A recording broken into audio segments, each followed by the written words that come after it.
કચ્છનો એક દાખલો ખાલી માત્ર કુળદેવીનો વ્યવહાર કરવાથી અત્યાર સુધી કઈ માનતા ભગવાન જાણે અહીંયાથી ખાલી મોમાઈ માતા કુળદેવી બતાવી એ ત્યારે જીવો ચાલુ કર્યો આ બીજા લહેર થઈ ગયું આ કુળદેવીનું મહત્વ છે એટલે પ્રથમ જીવનની અંદર કુળદેવી આપણી કોણ સબ કેવી લાગે એની ભક્તિ કેવી રીતે કરવી જોઈએ વડીલો કરતા બધું ફિક્સ પટેલ પેઢીની માતાઓ એકવાર તમને કહેવત છે દીકરા કે જ્યાં સુધી રાજા ગાદી પર ના બેઠો હોય તો પ્રધાન બેસે નહીં તો આજના વ્યક્તિઓ શું કરે આજના માણસો કે પેઢીની કોઈ સુપુત્ર માતા હોય કોઈ મેલડી માતા હોય કોઈ જોગણી માતા હોય પટેલ અન્ય કોઈ ખત્રી પૂર્વજ મહારાજ હોય એમને પેલા બેહાડે કુળદેવીને ખબર જ ના હોય જે રાજા હોય ભટકતો રહે પ્રજા બેહાડે કે શું પડે પટેલ કે મારો કહેવાનો ભાવ ઉપદેશ દરેકને મારો કહેવાનો ઉપદેશ એક જ છે કે પહેલા તમને મુખ્ય દેવ કયું કે મુખ્ય દેવથી ચાલો કે ભાઈ એટલે શરૂઆત ભક્તિની હંમેશા તળિયાથી કરવી જોઈએ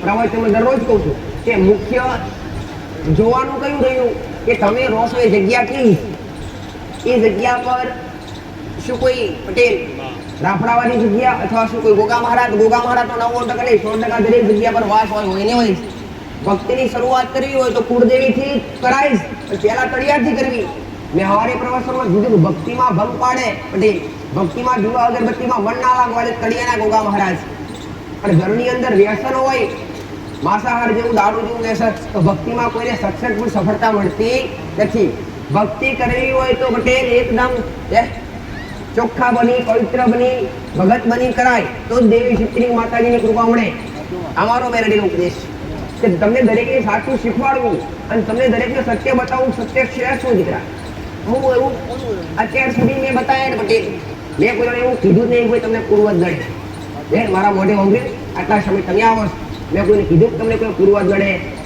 કોઈ આત્મા લડે મેં મારા મોઢે હોય જ નહીં મને ખબર છે કે જે મેન છે મેન હથિયારને પકડી લો પટેલ મેન હથિયાર મળી ગયું આમ તો તમારો ભીડો પાર થઈ ગયો બોલા બોલો ભાઈ કેટલા સમયથી આવો મારી પાસે માઇક આલો ગાડી લાયા નજીક રાખો 11મા મહિના શું થયું અહીંયા આવવાથી સારું થઈ ગયું મારી પણ મારા ઘરમાં બીમારીનો કોઈ શું તકલીફ હતી અહીંયા આવવાથી શું સફળતા મળી દીકરા અહીંયા આયા પછી શું સારું થયું અહીંયા આવવાથી મારા બહુ તકલીફ હતી તો થોડું શરીર માટે સારું થઈ ગયું પૂછ્યું રાખી બોલો જોરથી એમ શરીરમાં માટે થોડું સારું થઈ ગયું મારે સારું થઈ ગયું હજુ શારીરિક તકલીફ થાય ઘરમાં શારીરિક તકલીફ ચાલુ છે દવાખાનો ચાલુ છે આ દવાખાનો બંધ થઈ જાય અને ઘરમાં સંપૂર્ણ સુખ શાંતિ થઈ જાય એવી તમારી અભિલાષા છે ભાઈ અત્યાર સુધી ઘણું ફર્યા પણ સત્ય શું છે એની કોઈ ઓળખ આપતું નથી કયું ગામ ફાળું વાવડી ફતેપુરા વાવડી નદી ઉતરીને આગળ એક તળાવ આવે ગોમત જતા પેલા આગળ એક તળાવ આવે નેર વાળું દીકરા નાળા વાળું પટેલ ઉસતો કર્યા હું કામ ઊંધું કાલે નાળા વાળું તળાવ આવે નાળું આવતો ગોમમાં જતા પહેલા નાળું આવે નદી આવે પાણી ભરાઈ જતું એવું હા અમે પાસે બે જગ્યા રહીએ માતાજી ચાલો તાલુકામાં રહીએ જમીન એની પાસે ફતેપુરામાં જમીન મકાન કે તારા મકાન ક્યાં છે હાલમાં ફતેપુરા ત્યાંની વાત કરું છું હાજી મુખ્ય જાણવું હોય તમારા 3 બાપનો પરિવાર થાય હાજી વડીલો 3 હાજી એક ઘર નખો જીવ લાગે હાજી અને કુટુંબના ટોટલ 26 ઘર થાય લોબા કુટુંબ લોબું થાય 3 ભાગ પડી ગયા પરિવારમાં કોઈના મનમેળ નથી ભાઈઓ ભાગલે પડી જા અલગ અલગ થઈ ગયા ભાઈઓના જમીનના ઝઘડા ચાલે અત્યાર સુધી કોઈના મનમેળ છે નહીં પડી મહાકાળી માતાને જાણો છો નહીં દીવા અગરબત્તી કરો છો નહીં કુળદેવીની ખબર ખરી તમને કોણ લાગે કુળદેવી કઈ માનો છો બોલ માં ખબર નથી પણ તમને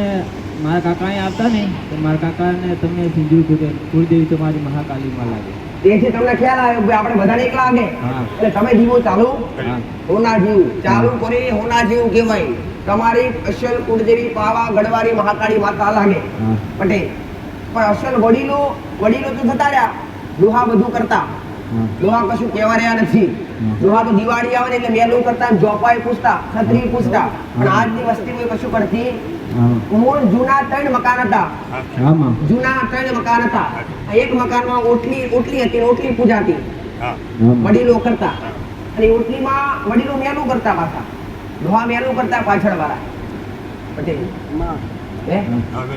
મેલું કરતા એમાં શું હતું કોણ હતું એ કશી ખબર નહીં અને એમાં મુખ્ય તમારા વડીલો પેઢીના 2 ખત્રી મહારાજ લાગે બરાબર. ખત્રી ખબર પડે કે નહીં? હા. ખત્રી મહારાજ એટલે જૂના તમારા પૂર્વજો હા. પટેલ. તો આ બે ખત્રી મહારાજ અને વડીલો દિવાળી આવે ને એટલે 14મી મેલું કરતા, પાછા દિવાળી આવે એટલે જોપા પૂછતા. એ પટેલ ચિત્રી જોપા પૂછતા. જોપાવાળા દેવ તમારે બાજુ ખાસ કરીને જોપાવાળા દેવ બહુ પૂજાય દીકરા પટેલ. એ જોપા પર કોનો વાસ હોય? કોનો વાસ હોય ભાઈ? એ વડીલો જોપાવાળા દેવ તરીકે પૂછતા, પણ જોપા પર કોનો વાસ હોય એ તમને ખબર થઈ કોઈને?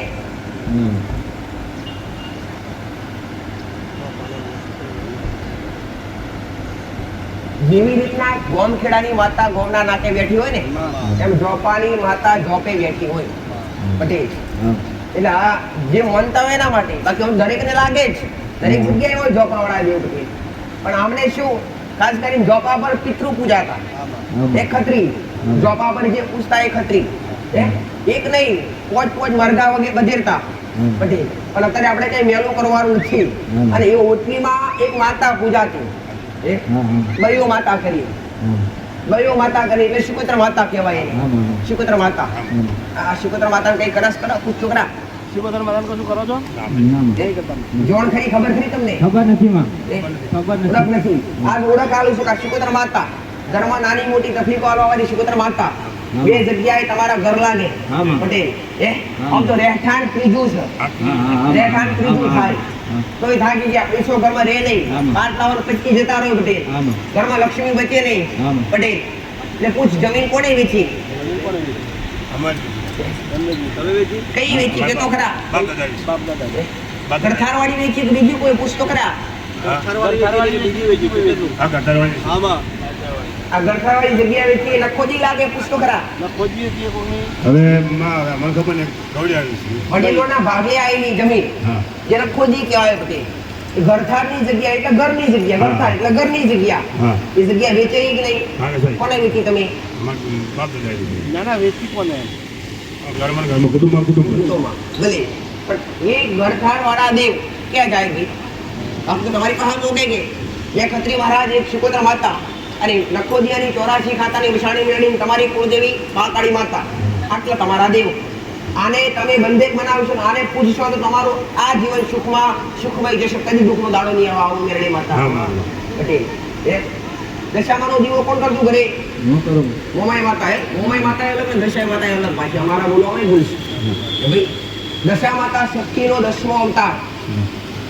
અને મોમાઈ કોણ? શક્તિ કહેવાય કે ભાઈ. ઘણાને કુળદેવી લાગતી હોય મોમાઈ, જાણતા હોય છે? અને ઘણાએ દશામાં કુળદેવી માને, પણ દશામાં કોઈની કુળદેવી લાગે જેવી દશામાં કેવી રીતના લાગે? મેરડી માતા, સુપુત્ર માતા છે એ રીતના દશામાં લાગે. શક્તિનો 10મો અવતાર કે ભાઈ. એટલે સમજો ચામુંડાનો 10મો અવતાર કોણ? કે ભાઈ દશા માતા. મહાકાળીનો 10મો અવતાર કોણ? દશા માતા. મોમાઈ માતાનો પણ 10મો અવતાર દશા માતા લાગે. એમ કે એટલે બીજું કઈ એટલું કરતો હોય તો કરતો રહે. હાલ હું બતાવું એટલું કર. 1 મહિનો 21 દિવસ થાય અને તારા ઘરની વેળા વર તમારે મેળવી હાથમાં ધજા લઈને મળવા આવજે. આવું મેળવી માતા. ખાલી જોપાવાળા દેવની જોપાવાળા એટલે ખત્રી મહારાજની 2 અગરબત્તી મેરડી માતાની પટેલ, 2 અગરબત્તી સુભદ્રા માતાની, ઘરમાં કાળકામાનો દીવો અને તળિયાના એ હાલ જે જગ્યા પર રોકડી જગ્યા ગોગા મહારાજની છે. 2 વાર હાપ આયા ઘરમાં, 2 વાર મારી નાખ્યા. સાચી વાત કે ખોટી વાત? પણ હવે ભૂલ ના થાય એનું ધ્યાન રાખજો. વાપી મોગજો ની ભૂલ થઈ એના ચકલાન દરરોજ સવારે ઉઠીને ચકલાન દોડા નાખજો પડી. હવા મહિનાની અંદર તમારા ગુના સમાપ્ત થઈ જશે. ઘરમાં દવાખાનું ઉઠી જાય અને પૈસે ટકે લીલા લેર થાય તો મને માતાનું મળવાજો, આગળનું પૂછજો. અત્યારે હાલ અગરબત્તી પર ચાલુ કરો. હું દીવો ખાલી અત્યારે કુળદેવીનો કરવા કહું છું. કુળદેવી મહાકાળી માતાનો નોખો દીવો કરજો. ભાઈ જાઓ મારા મેરડીના આશીર્વાદ. ભાઈ